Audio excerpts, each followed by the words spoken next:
예, 안녕하십니까. 저는 삼성선물 리서치센터 맡고 있는 전승지입니다. 제가 2005년에 그 신입사원으로 입사해서 외환시장을 계속 분석하고 있는데요. 이 외환시장 대변혁기를 생생하게 볼 수 있어서 상당히 감격스럽고, 이렇게 큰 자리에서 저희 회사가 맡고 있는 통화선물 시장에 대해서 말할 수 있어서 상당히 영광스럽게 생각을 합니다. 저는 오늘 두 파트로 나눠서 말씀을 드릴 건데요. 첫 번째는 일단 시장과 환율에 대한 이야기를 할 것이고, 두 번째 파트에서는 이 선진화 과정에서 통화 선물 시장이 어떤 역할을 할 수 있는지에 대해서 말씀을 드리도록 하겠습니다. 거창하지만 우리 외환시장의 역사입니다. 사실 지금 외환시장의 국제화, 원화의 국제화, 선진화가 우리 경제 위상 변화, 그리고 우리 금융시장의 규모, 교역 규모를 감안하면 상당히 늦은 결정이라고 생각을 합니다. 사실 그도 그럴 것이 우리 외환시장의 역사는 위기의 역사이기 때문에 어떻게 보면 당연한 것 아닌가 생각이 들고요. IMF, 그러니까 아시아 외환위기를 겪으면서 우리 외환시장은 시장화가 됐고 2008년도에 또다시 금융위기를 맞게 됩니다. 저는 금융위기가 우리 원화와 원화 자산, 어떻게 보면 한국의 경제 위상을 아주 바꾼 이벤트라고 생각을 합니다. 금융위기 전에 우리 외환시장의 상황에 대해서 먼저 말씀을 드리면, 죄송합니다. 말씀을 드리면 사실 2000년대 초반은 약달러와 중국의 부흥기입니다. 우리도 그 덕에 환율이 많이 빠졌고요. 특히 2005년에서 금융위기 전까지의 환율을 저는 조선업 환율이라고 하는데요. 단군 이래 최대 조선업 호황 때문에 이제 조선업체들의 달러 매물이 많이 나왔고, 당시에 제가 신입사원이었는데 저희 팀장님과 그 당국자를 만나서 어떻게 하면 환율이 덜 빠질 수 있을까를 논의하기도 했습니다. 당시에 2007년도에 환율이 800원대를 찍기도 했고요. 근데 항상 이제 과하면 반작용이 있듯이 금융위기를 맞이하면서 환율이 1,597원까지 이제 올랐습니다. 이제 금융위기를 다시는 위기를 맞지 않으려고 했는데 또다시 금융위기를 맞다 보니 우리 당국자들이 상당히 이제 고심초사했고요. 그래서 당시에 외환 건전성 3종 세트니 이런저런 안전판들을 마련을 했습니다. 또 당시 우리가 또 운이 좋았던 것이 중국 옆에 있는데 금융위기가 선진국의 위기이다 보니까 이제 중국이 그 역할을 대체하기 위해서 돈을 많이 풀었습니다. 그래서 우리 경제가 그 덕을 많이 보기도 했고, 덕분에 우리가 금리를 먼저 올리면서 중앙은행들이 봤을 때 원화 채권 괜찮네, 그러면서 이제 뭔가 우리 주식 시장에 대해서도 인식이 달라지면서 준 안전 통화로서 자리매김을 합니다. 물론 이제 코로나 이후에, 그러니까 팬데믹 이후에 우리 시장이 조금 시끄럽긴 하지만 저는 이게 또 다른 위기라기보다는 구조의 전환이라고 생각을 하고 있습니다. 원화의 달라진 위상을 보여주는 두 가지 근거인데요. 첫 번째는 외국인의 원화 채권 이제 보유액입니다. 보유액이 지금 200조 원 정도 되고요. 특히 이제 중앙은행들, 그 장기 투자자들이 원화 채권을 담으면서 듀레이션도 6년 이상으로 이제 높아진 상황입니다. 두 번째는 이제 외국인 주식 순매수와 여기 NDF 순매수 추이인데요. 사실 외국인이 우리 주식을 사면서 얼마나 환해지를 하는지 알 수 있는 정확한 데이터는 없는데요. 저는 이제 여기 NDF 순매수가 어느 정도 역할을 해준다고 보고 있고, 보면 어느 순간부터 외국인 주식 순매수와 여기 NDF 순매수가 동일한 방향을 나타내는 것을 보면 외국인들이 한국 주식을 사면서 한해지를 꽤 하는구나 라고 인식을 할 수가 있습니다.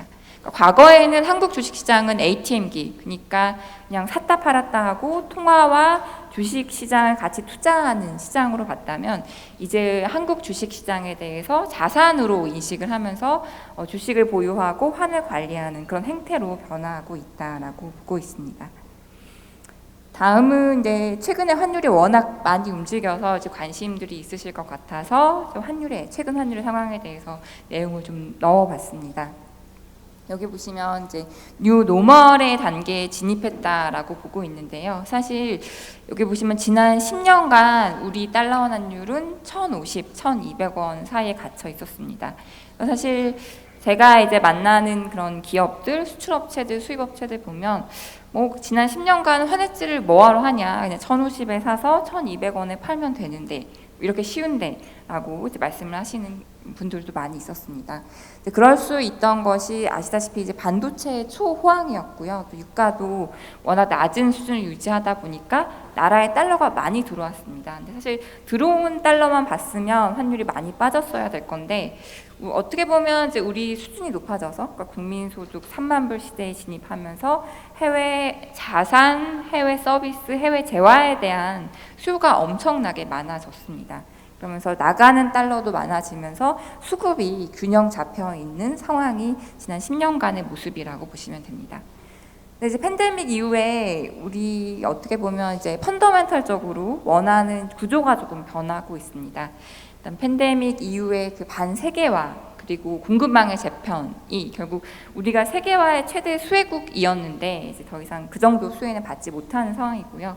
또 공급망 재편을 하면서 미국에 공장을 지어야 돼서 당장 달러를 사서 좀 보내야 되는 그런 수급적인 요인도 있었습니다. 여기다가 중국이 더 이상 고성장하지 않고 중성장 전략으로 전환을 하면서 또 좀 그에 따른 수혜도 많이 희석된 상황이고요. 여기다가 우리가 민간 부채가 많은데 뭔가 구조적인 고금리 상황 이런 것들도 힘든 여건입니다. 여기다가 뭐 최근에 제조업이 올라오고 있긴 하지만 제조업이 예전만 하지 못한 부분들 그리고 유가도 뭔가 이 지정학적 리스크가 상시화되면서 고유가 상황으로 전환한 것들 이런 것들 때문에 저는 이제 우리의 환율의 레벨이 1,200, 1,400원의 뉴 노멀 단계에 진입했다라고 보고요. 지금 올해 상반기에 1,400원 얼마 전에 터치를 했는데 또 올해 같은 경우는 대선도 있고 또 고금리 상황이 유지될 것 같아서 좀 이 새로운 레인지에서 변동성이 계속 이어질 것이라고 생각을 하고 있습니다.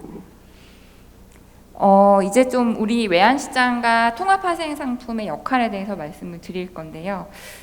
사실 앞서 말씀드렸듯이 어떻게 보면 우리 한국 경제의 위상, 금융시장의 위상, 그리고 뭐 교역 이런 것들 감안하면 이 국자에 대한 필요성이 거의 목에 차 있다라고 저는 생각을 하고 있습니다.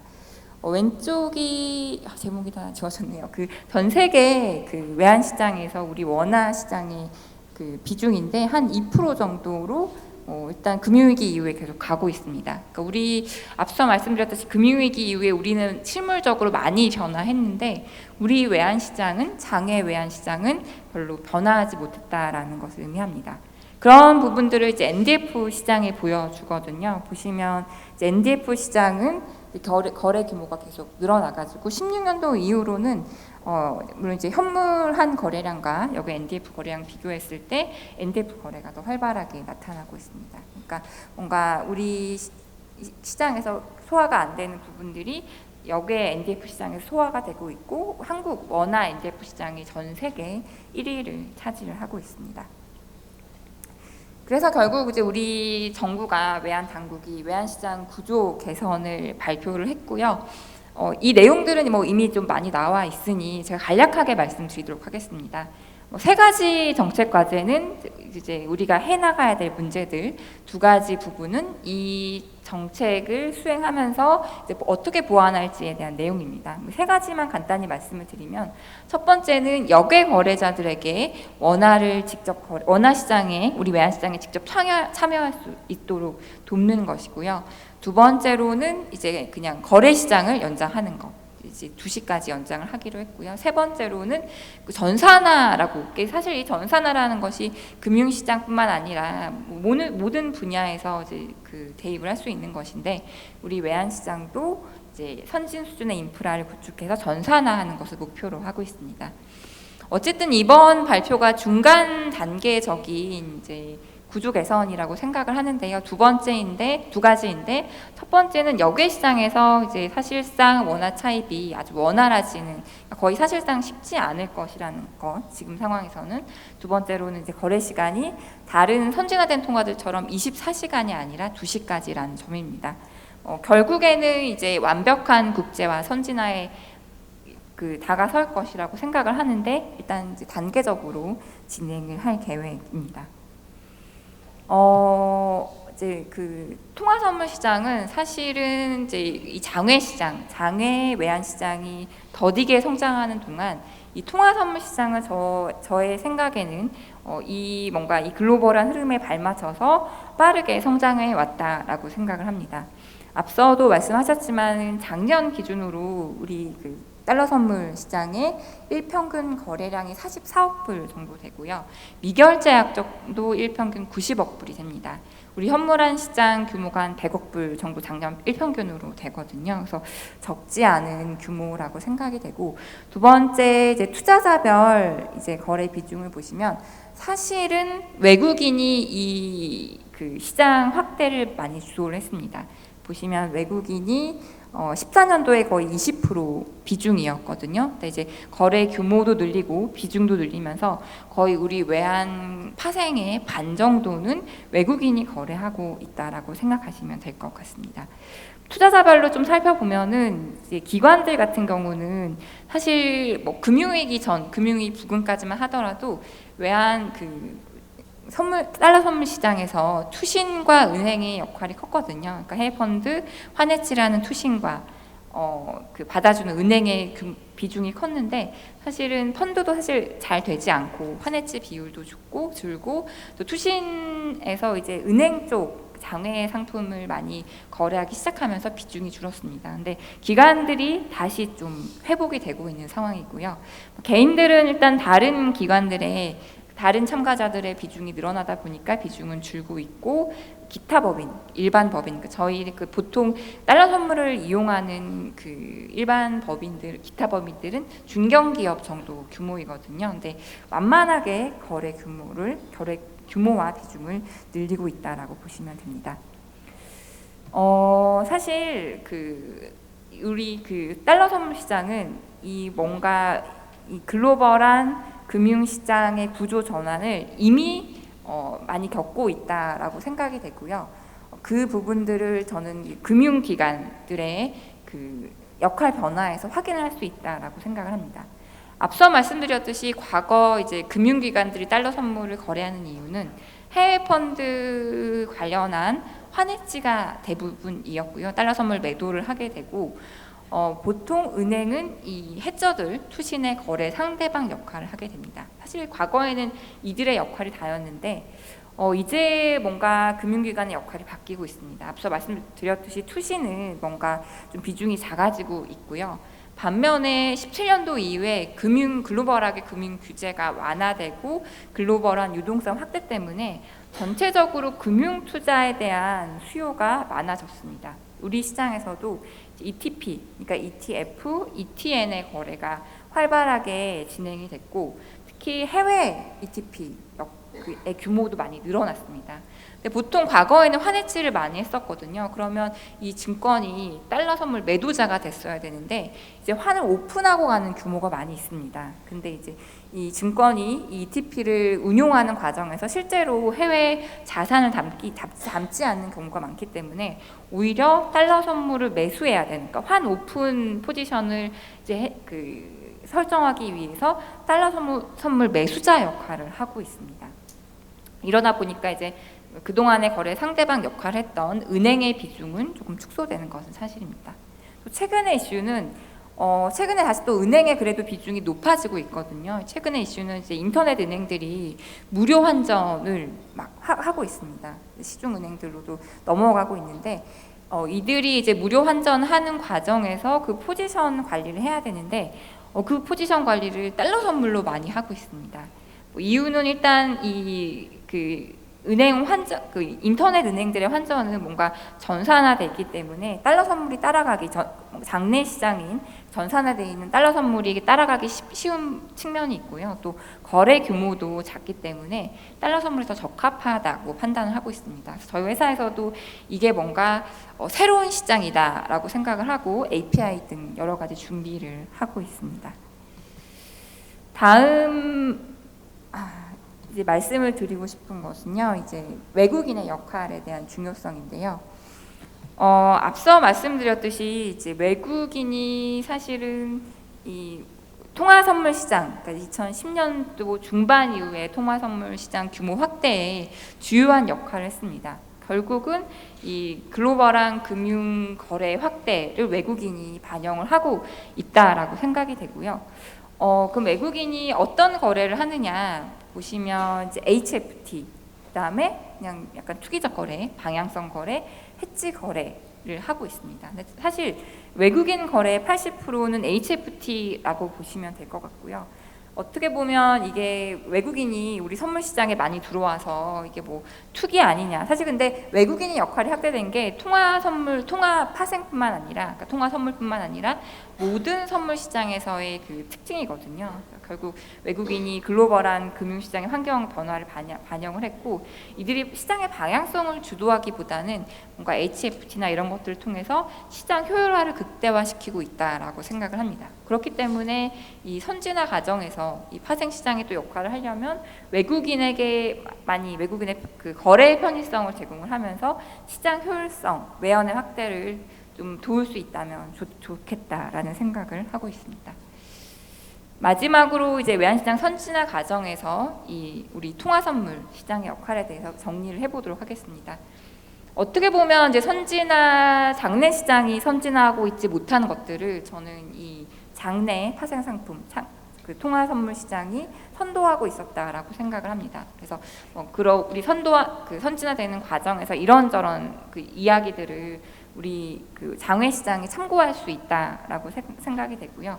두 번째로는 외연 확장을 돕는 그 역할을 할 수 있다라고 생각하는데, 결국은 NDF 시장을 이제 그 장외 시장이 흡수를 해야 되는데 아주 쉽지는 않을 거라고 생각을 합니다. 네, 우리 이 장내 지금 KRX에서도 이제 야간 시장 거래를 앞두고 있는 것을 알고 있는데, 그 과정에서 외국인들이 야간 시장이 확대되면 충분히 야간 시장 거래에 참여할 의사를 갖고 있습니다. 그러면 이제 장내와 장외 외연 확장을 하는데 역할을 할 수 있을 거라고 생각이 되고요. 저는 세 번째가 가장 중요한 포인트라고 생각을 하는데, 사실은 이 외환시장의 지금 선진화라는 것이 단계적인 선진화입니다. 그렇다 보니까 중간중간 빈틈이 많을 것이라고 생각이 되고요. 앞서 말씀드린 그 인터넷 은행의 환전 관련해서 달러 선물이 역할을 하는 것이 어떻게 보면 이 빈틈을 메우는 역할이라고 할 수가 있습니다. 사실 이 파생 시장이 투자를 넘어서 투기라고까지도 하시는 분들도 있겠지만은 외환 시장의 측면에서는 약자들의 시장입니다. 그러니까 결국 신용이 부족해서 그 장외에서 거래할 수 없거나 좋은 가격을 못 받는다거나 거래 규모가 너무 작아서 할 수 없는 사람들이 보통 이 선물 시장, 통화 선물 시장을 찾게 되거든요. 결국은 약자들의 시장이고 빈틈을 메우는 시장이고, 그래서 결국 우리 장외 시장이 선진화해 갈수록 그 빈틈은 더 많아질 수 있고, 장내 시장이 역할을 하지 않는다면 장외 시장도 발달할 수 없을 거라고 생각을 합니다. 마지막으로 이제 장외 시장, 그러니까 이 선물 시장에서의 장외 시장, 은행의 역할이 필요하다라고 생각이 되는데요. 결국은 이 장외 시장과 장내 시장이 서로 상생해야만 서로 발전을 할 수 있다라고 생각이 됩니다. 근데 이제 은행의 역할이 계속 좀 축소가 되고 있거든요. 왜냐하면 막 앞서 보셨듯이 이제 그 증권이 기존 은행의 역할을 대체한다거나 또는 거래적으로 좀 불편한 부분들이 있는 걸로 알고 있습니다. 그래서 은행이 자꾸 선물 시장에서 비중이 작아지면 이 또 장내 시장이 원활하게 돌아갈 수가 없거든요. 그래서 장내와 장외가 상생하기 위해서는 서로 은행의 선물 시장에서 역할이 필요하다라고 생각을 합니다. 제 발표는 여기까지입니다.